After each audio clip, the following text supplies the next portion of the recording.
Well, we previously thought that the Chinese army was a threat to, well, as far as they could wade out into the ocean, but it comes to us now from the Pentagon report that China now has the world's largest navy. I'm Scott Ott, and this is Bill Whittle now. And Bill, this was being discussed by an expert. It's a Pentagon report, but it was being presented before the American Enterprise Institute. China now has the world's largest navy with 350-some warships.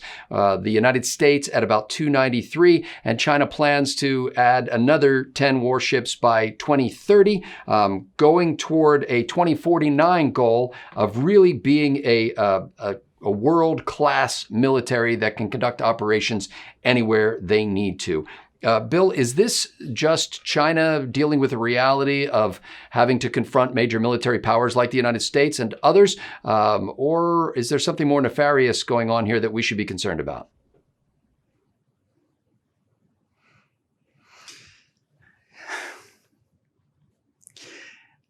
If I take 9 members of the NFL and set up a football game with 11 members of a junior varsity team from high school, the fact that I'm outnumbered doesn't mean I'm going to lose this particular game, right? Well, the expert who was commenting on this agreed with you on that. He's not saying that just because you have more boats, it means that you're a more powerful force, but clearly China's angling that way. Let me say a couple things about this.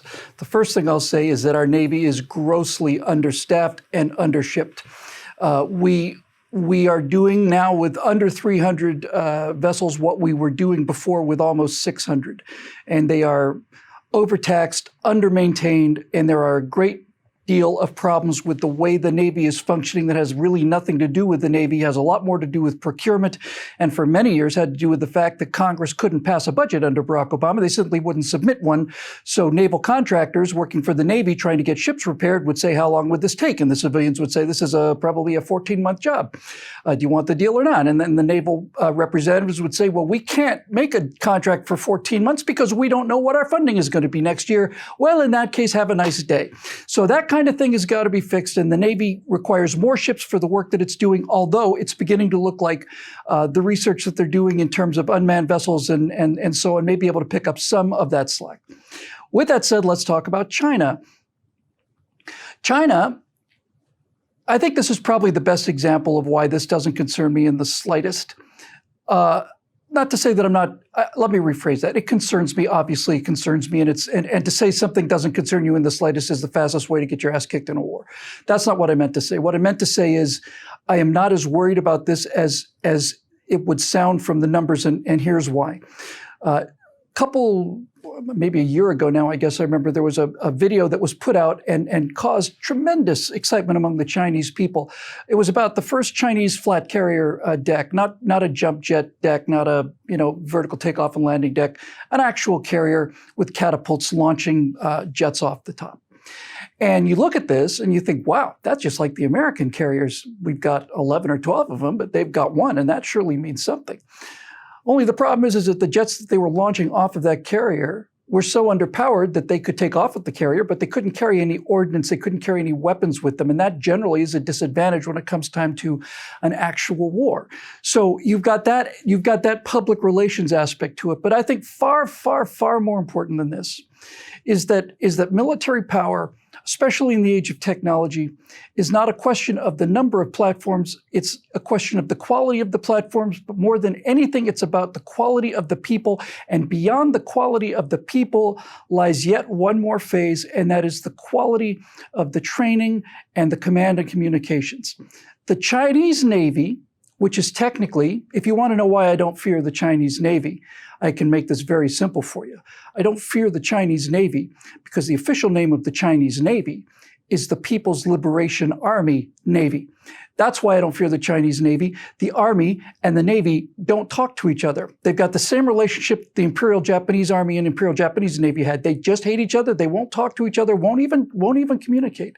Meanwhile, on the good guys' side, you've got a Marine Corps private who's sending a laser signal. It's being bounced to an Air Force satellite that's being relayed to a Navy submarine, which is in turn passing it on to a group of Marines someplace. And this entire connected network system that is operating in perfect harmony on 4 different levels: land, sea, air, and space. And And to say that China has more ships than we do now is telling me very little, other than the fact that we need more ships. So are they building warships or Potemkin villages?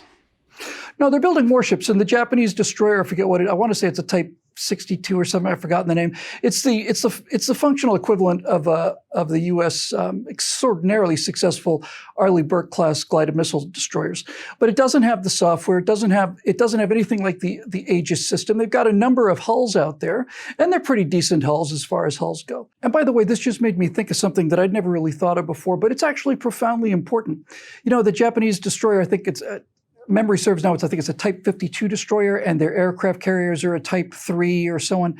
You know what kind of country names their latest class of ships Type 52? A country without any naval heroes does that. That's what kind of country does it. A country without any naval history, no traditions, no standards to live up to. I just finished my latest history series, on the first episodes on the life of John Paul Jones. And John Paul Jones established a pattern for behavior in the United States Navy, which is why there is a USS John Paul Jones, and there's been a number of them. That's why the Nimitz class carriers are not called Type 73 carriers. They're called the Nimitz class because of what Chester Nimitz did. The same thing goes for the Arleigh Burke destroyers that are so effective. The Japanese Type 52 is essentially virtually indistinguishable from the outside from an Arleigh Burke class American destroyer. One of them is named Type 52, and the other one is named Arleigh Burke because Arleigh Burke has a legendary history of competence and heroism and courage, as do all of the other ships' classes names and individual names and the names of the Marines that they're named after. So when you have a Navy that has enough heroes that you can basically spend the rest of your life trying to narrow down the list of potential naval heroes that we're going to name these ships after, versus a company that says this is a Type 52 and the next one will be a Type 53, that tells me that one country has a very strong naval tradition of success and victory and competence and humility and battle experience, versus a country that has made a ship that looks exactly like the American ship and basically hasn't got a soul in it. I mean, a spiritual soul of the vessel. And naval combat is kind of unique in this way, I think, is that it's not, I don't want to say it's just about morale, but it is about operational experience and doctrine. There's been, I don't know how, remember reading a couple of days ago that there's well more than 100 aircraft carriers that have been built in the world. And most countries have had them, most large countries. Be surprised the number of countries that have actually owned aircraft carriers. There's only 2 countries in the history of the world that ever knew how to run an aircraft carrier, and one of them is the United States, the other one was Japan. Nobody else really ever figured them out. And when you take a situation like that, you have developed over time traditions and doctrine that are not just simply good ideas on paper. They have been paid for in blood and written in blood, and they are exceedingly effective, such as the example I use way too frequently, which was explained to me by the executive officer on USS Spruance, who told me that that on an American destroyer, every single member of the crew is a damage control specialist. Every single one of them knows how to put on the gear, knows how to put on the hoods, the breathing apparatus. They know where the fire hoses are. They know how to put out electrical fire as opposed to a grease fire. They know how to stop leaks. They know how to do all these things. Everybody on the crew is trained as a damage control specialist. He told me that he's had Chinese crews visiting his ship. They would visit their ship in an exchange of niceties, and that the Chinese insist on what the Japanese insisted on, which is a professional damage control team, which oftentimes in case of combat are the first people that are killed. Or get isolated from the place where they're needed. Precisely and can't get to correct. It. Yeah. Yes, exactly. And while this may not sound like a big deal, while it may just sound like, oh, well, all the Chinese have to do is just basically just change that one particular regulation, it's much deeper than that.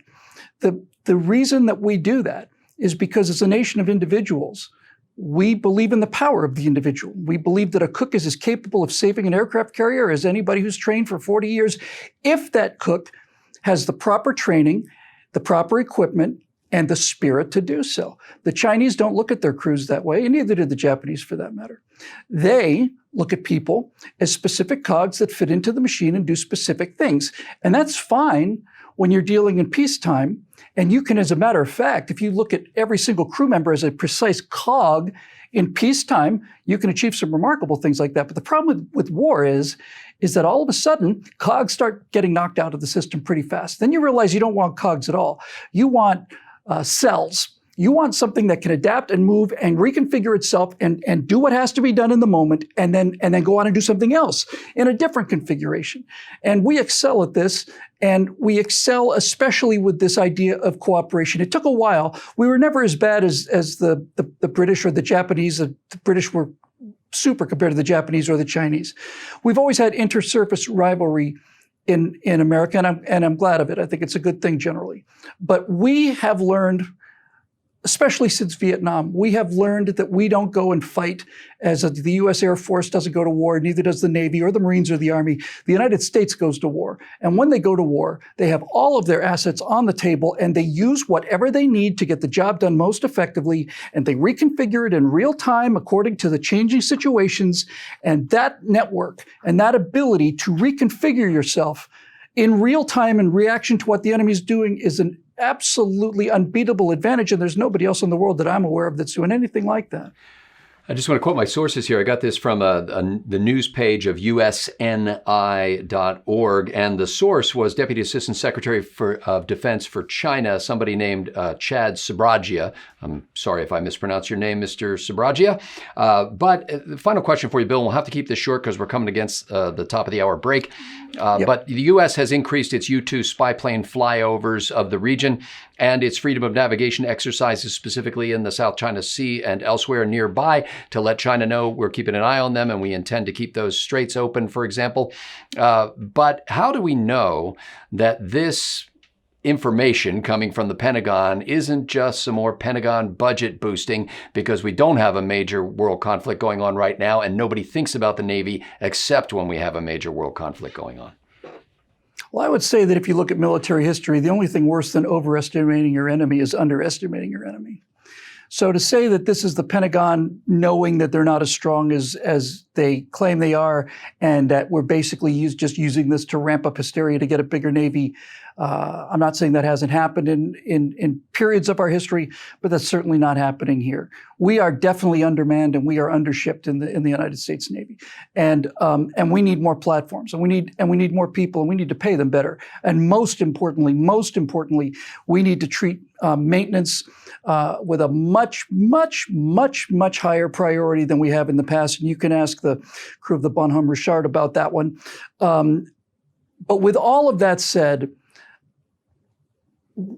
when I see China making the kind of cultural changes necessary to fight a 21st century conflict that if I had to describe one term to describe why this has to work, what's needed in order for this kind of battle, 21st century battle to work, is it has to be humble. It has to be ego-free. It has to be a question of, I don't care if the Navy or the Army gets the credit. What I want is for my country to prevail in this conflict. This is not an easy thing to drill into military people, but we certainly have learned that lesson. And the joint operations that the United States conducts, and when I say joint operations, I don't mean just among our own service branches, our 5 service branches, and God bless the Coast Guard as well, forgive me for leaving them out. And earlier. the Merchant Marine. Which is not technically part of the service, but in times of war can be basically comes under the purview of the Navy.